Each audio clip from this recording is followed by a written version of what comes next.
city, as we look at how we continue to grow our economy, consider how do we support those things that bring value back to our city.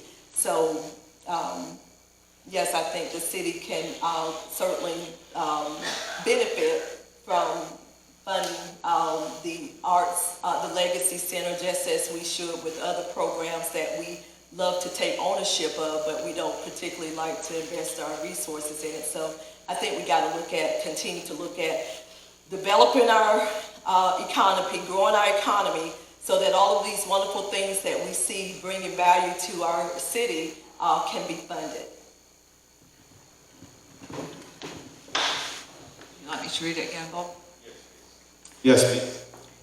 In the town centre, it's proposed to have a performing arts and community centre built with a minimum cost of $52 million. It has been stated that even after the Performing Arts Centre is open, it would require a minimum of 60% city funding annually to just keep the doors open. What is your position on the funding not only of the construction cost, but also the year-over-year cost to keep the centre open, as well as future maintenance costs? The great economist Adam Smith said, man's wants are unlimited, but means are limited.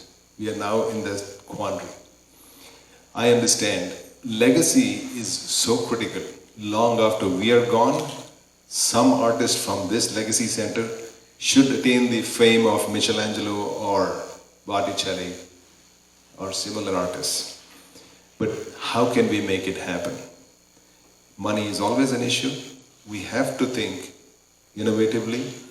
There's always a private-public partnership model to start the project. But to make it financially viable, there should be somebody responsible for business development there. Otherwise, we will continue to be feeding the institution just like they do in Sandy Springs, or I think either it's in Roswell or Sandy Springs. They're continuously supplying maintenance cost for that legacy center. I also believe initial startup can be started with by donors, private donors and block grants. But when it comes to sustenance, I believe the legacy center should be self-sustaining to a large extent. There are certain common services which the city can help out in terms of janitorial services. I'm just quoting a number, quoting a fact. But similarly, there are something which city can extend on behalf of it. I don't think the people in this city are willing to continuously fund that establishment, even though it means so much to us, and that is also going to be the focus of town center. Thank you. Okay. Moving on to sidewalks. Peachtree Corners has many sidewalks on both sides of their streets. Barnwell and Nesbitt roads just have sporadic sections of sidewalks, and yet we have an elementary school and a national park on Barnwell. Brumbelow Road has sidewalks aplenty. Where are our sidewalks? When will we get sidewalks down Barnwell Road and on the city side of Nesbitt Ferry Road? And related, but from someone else, where do you see a need for more bike lanes and sidewalks? I think the city council, it is already in the pipeline to make sidewalks there in the south.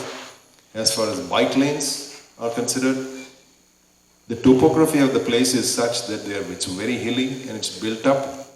I doubt if there's an engineering study which suggests a bike lane can be safely included there, it will be included.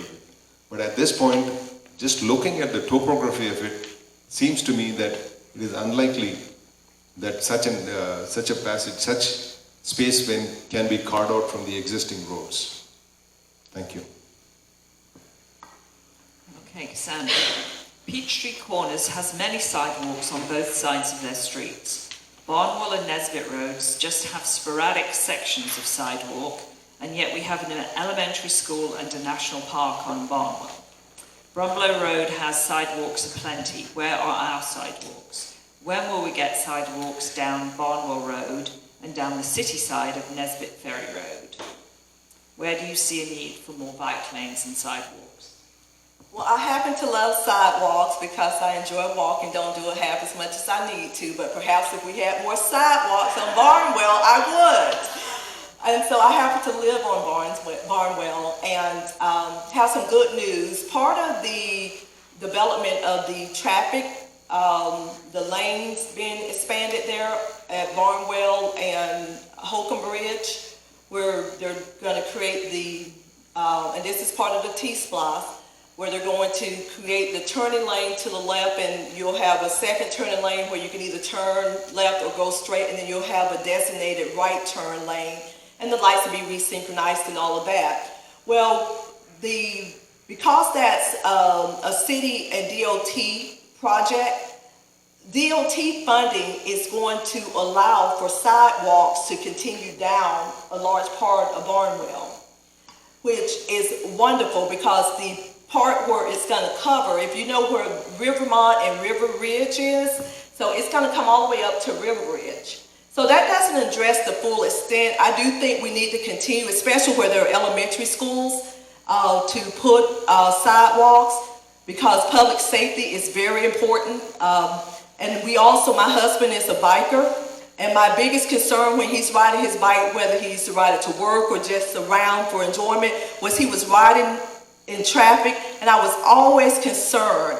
And I would like to see that those who enjoy those conveniences can do it with the confidence of being safe, and that our kiddos who are walking to and from school, their parents, and this also helps with our environment, getting pollution off the streets. The more we're able to create more sidewalks, the more people are able to get out and walk. But guys, there again, we got to continue to grow our economy because with a little bit of space, a sidewalk costs us hundreds of thousands of dollars in which we don't have in the budget right now. So we got to continue to grow that budget. Thanks. Okay. The Johns Creek Convention and Visitors Bureau has been a topic of conversation lately. It appears to be an open violation of the Sunshine Laws and has stated publicly that the law does not apply to them.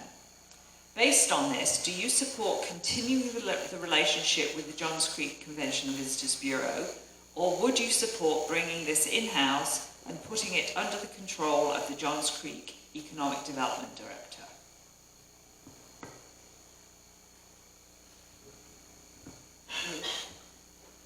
So that's another good question. I think the Visitors Bureau provides a valuable service to our community, and this is what they enjoy doing. We're all called to do something, and people who participate in making sure that those who are traveling through our city or those of us who want to enjoy our city where we live have resources and knowledge of what's happening in the city. They help to also bring revenue to our city.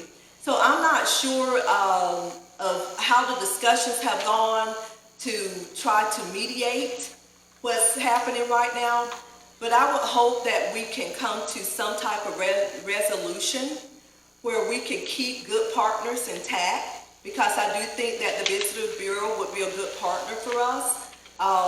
If not, bringing it in-house, again, we talk about that's a salary. That would be not just a salary, that would be multiple salaries, which would require us to look at our budget differently.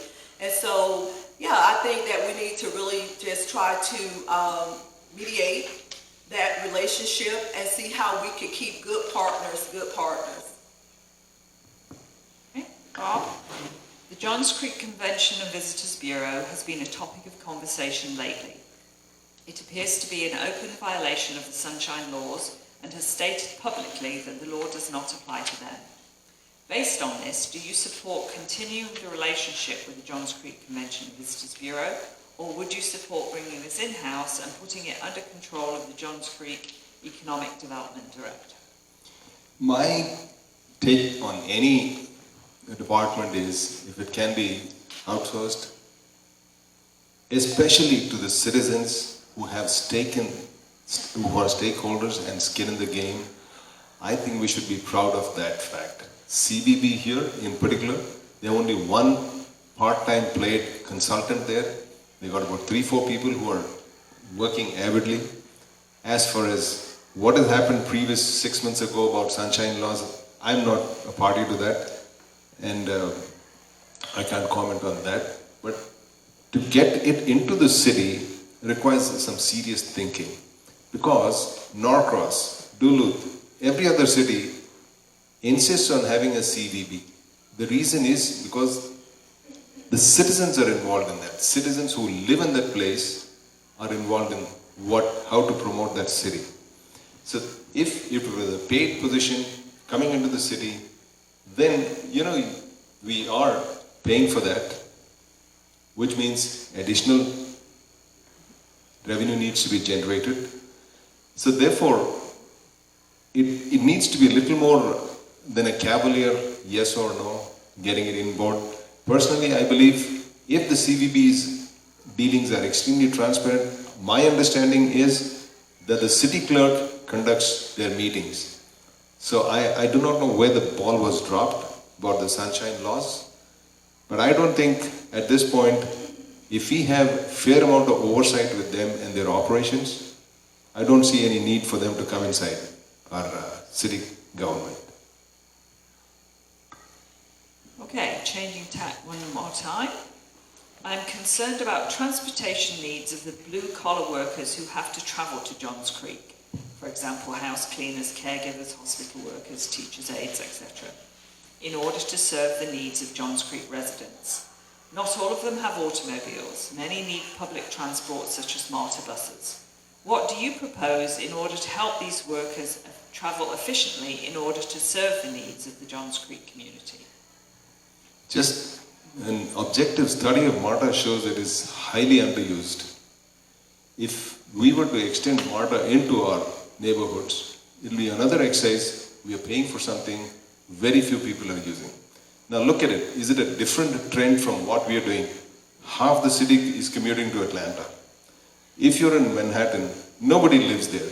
They all live outside. They all come and work somewhere. Our cleaners, our McDonald's employees are still coming. Here is what the difference is. If the owner finds the labor is short, he'll have to increase their wage. So that is how free market economy works. He cannot pay less wage and expect somebody to travel 20 miles, spend all the money. Therefore, it is a market solution which says yes. But for us to be supporting another MARTA coming into this place, I think it's a huge underutilization which we cannot afford, and it's very difficult. Once you place that research, it is so difficult to remove it, primarily because even if one person is using that is something we don't want him to be deprived of. So therefore, I rather wish that the market takes care of the solution rather than government bringing in additional transportations. Thank you. Okay, Cassandra, I'm concerned about transportation needs of blue-collar workers who travel to Johns Creek. For example, house cleaners, caregivers, hospital workers, teachers' aides, etc., in order to serve the needs of Johns Creek residents. Not all of them have automobiles. Many need public transport such as MARTA buses. What do you propose in order to help these workers travel efficiently in order to serve the needs of the Johns Creek community? So as a young woman, I depended heavily on MARTA, and I'm thankful that that was a service provided. That was in the city, and I support MARTA. I'm not sure if the big buses would be conducive to our infrastructure going in and out. I've thought about this question over and over because I know this is such a, political debate. And I do support people being able to get back and forth to work, or, just take MARTA to come up here and hang out at Town Center. I don't know. But what that would look like for our city with our current infrastructure, I don't think the big buses would work, but I do think the discussion of how we can provide transportation to our blue-collar workers who are coming from the city into the suburbs to provide a service is worth having that discussion without it ended up into a debate, because the more people, the more services we're providing here, the more people who are traveling outside of the city, we're going to have to figure out how they're going to get here. And so I don't have the answer to it, but I am open to having the necessary discussions with the proper folks, professionals that we can bring to the table to include MARTA and other transportation systems and governments to discuss how do we do that in a city like Johns Creek, where we're not shutting people out who are coming here to provide services. Okay. So this is going to be the last question, and then we're going to allow for the 5-minute wrap-up. So the last question, Cassandra, is what is the biggest difference between you and your opponent?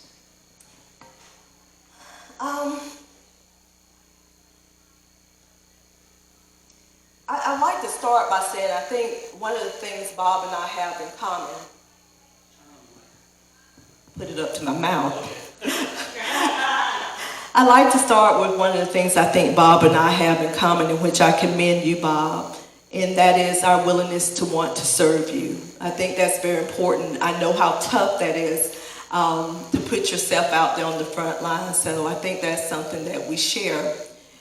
I think Bob and I have our differences when it comes to how we see the city perhaps providing growth, whether it be the town center or what we choose to prioritize. I don't think we have a policing issue right now in Johns Creek, so I don't understand why that becomes a priority, except that it's become such a huge political dividing line. So with those two, understanding that we may share some commonalities, where our priorities would lie as far as the city and what we need to be working on day one, I think you've given us our marching orders on that, and I don't recall focusing on, I know public safety is important, but I think we have our marching orders on that, and also how we would look to develop town center as well as the legacy center, what we feel the community wants as far as whether we want some quiet grass space or whether we want a place that we can stop taking our tax dollars outside of the city and bringing it back into our community so that we can help grow our economy. Bob, this is the last question for you. What is the biggest difference between you and your opponent? I think Cassandra summed it up very well. Anybody stepping up to public service deserves commendation. And I really commend you for that. Whereas differences, certainly, public safety, why do I hold it as number one? Because it was just a matter of 1.5 years, Buckhead has gone from being one of the most prestigious addresses to becoming one of the most lawless places. Even the homeless people are moving north. It is not just an academic discussion. I spoke to the mayor of Roswell, Sandy Springs. Their police officers are refusing to take the cruisers home, primarily because they're being targeted. It is not an academic discussion anymore. If they lose a police officer, they have to advertise nationally to get a replacement. That's why we feel the way Johns Creek setup is, we should keep it that way, ensure it. Remember, anything good needs active work and maintenance. That is why I feel we should not allow it to be slipping or prevent it from being slipping. That's number one. As far as town center is concerned, I'm a businessman. Everything about town center is good for Johns Creek if managed properly. At this point, it is a vision. When shovels hit the ground is only after public input. Therefore, but here is where my promise comes from. I will not say things which are wishy-washy or you make you feel good. I come to you with numbers. I come to you with facts. Therefore, when I say town center is going to be like this, you can take it to the bank. That is what I want you to remember. Thank you. Okay, so just before we have the candidates do the wrap-up, I do want to remind everybody that there are actually 3 candidates running for this post, and the third one determined that they weren't able to participate with us tonight. So I would certainly like to thank both of you for making the time to spend with us tonight.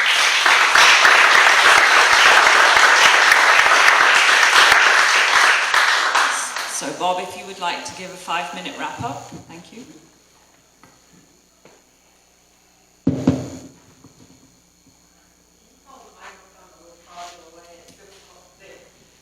Thank you. Okay, thank you. Thank you, Tom. Thank you, Anne. And thank you for all you folks who are spending this evening. Thank God there's no NFL tonight. Otherwise, I think we would have had 50% of the audience here, I think. Based on that alone, I feel so grateful that I get to see so many people. And I feel good that so many people are concerned about the city along with me. When I come to this podium, when I'm telling you, I've done this, I've done that, I'm telling you, giving you concrete examples. I'm not telling you what you want to hear. I'm telling you this is what I have done and have shown to have done for you. What I didn't tell you is my human interactions. In my church, when I was nominated as a volunteer coordinator, I had 40 volunteers. In 1.5 years, I grew it to 682. I value people. For me, why I could grow those many volunteers are, I believe I trust people to help me in a common cause. I always make common cause with you. We do have serious issues like town center, stormwater issues, good, and parks and recreation, public safety. These are all serious issues which need serious measures. Not one of the reasons why stormwater has been addressed after 15 years of inception of the city is people seriously were not interested or didn't take it serious enough. That is something you will not hear from me. If I find there is a hole, I will fix it. Given my background, I didn't have the luxury of choosing which problem I have to address or when I need to address that problem. For me, it had to be addressed now and in time. So this is what I want you to take back. When you leave tonight, you have heard from a person who talked about numbers, who talked about facts, who talked about what he's done. Not some end. We do not have something to hold back. That is very critical. When you go home, you need to be rest assured. Yes, I met the guy who seems to be having the necessary skill set, the attitude, the competence to take us forward. I understand all of us who come here compete for this position are in every way, some form or the other, we have these talents. But some people have a resume to take it forward. That is what I want to have a takeaway of tonight's meeting with both of us. And I also would like to suggest, if one of us do get on the city council, I want your continued engagement with the city council. Because either one of us can't drive this by ourselves. This is what I feel very strongly, that you should continue to be a part of the city and how the city is run. That is how we can take this city forward. Thank you very much.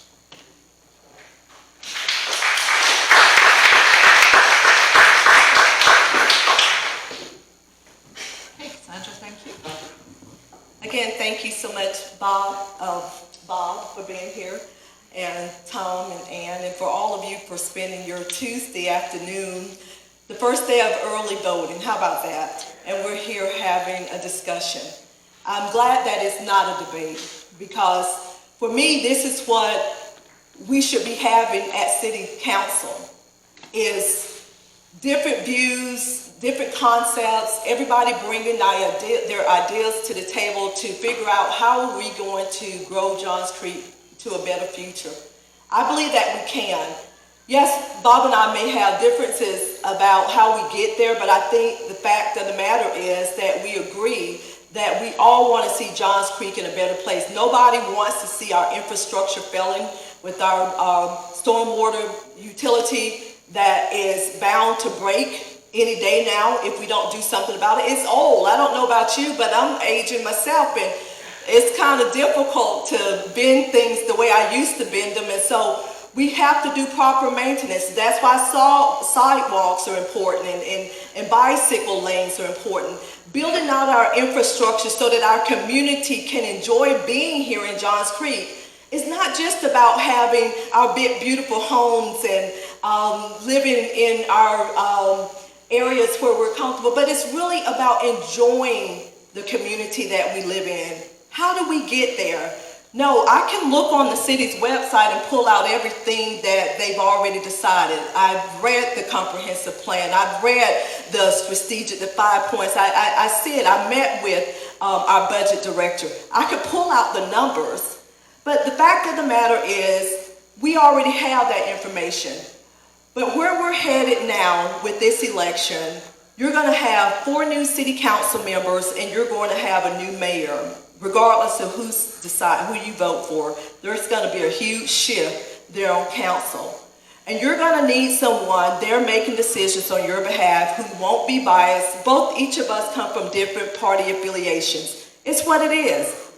I mean, I don't know why we make such a big political issue of it. It's what makes us beautiful. Just as diverse as our community is, so should our city council be.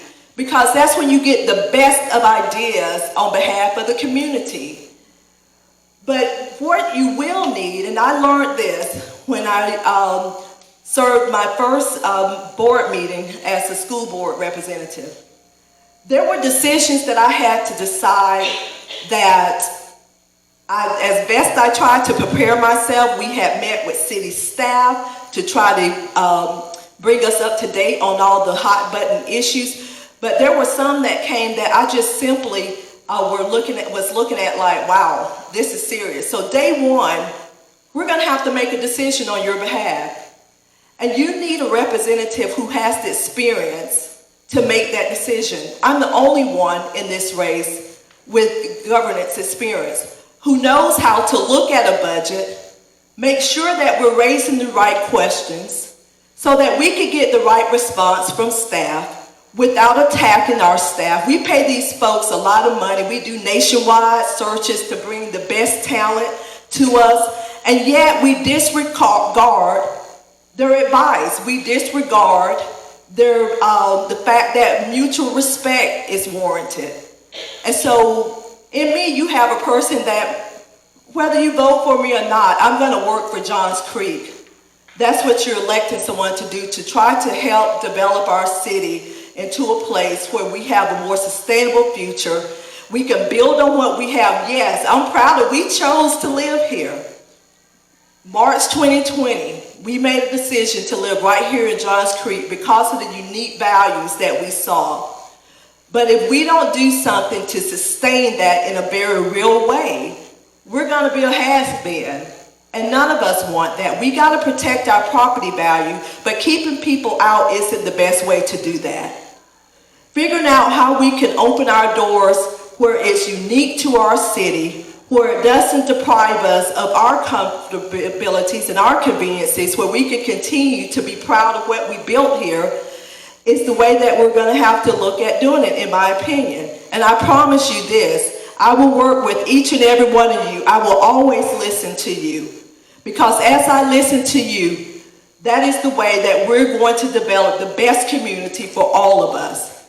So I hope that as you're making a decision on who to vote for over the next couple of weeks and days, that you would choose Cassandra Littlejohn as your next City Council Post 3 representative. God bless you. Good night. Please give a great hand. Really thankful that you all came out.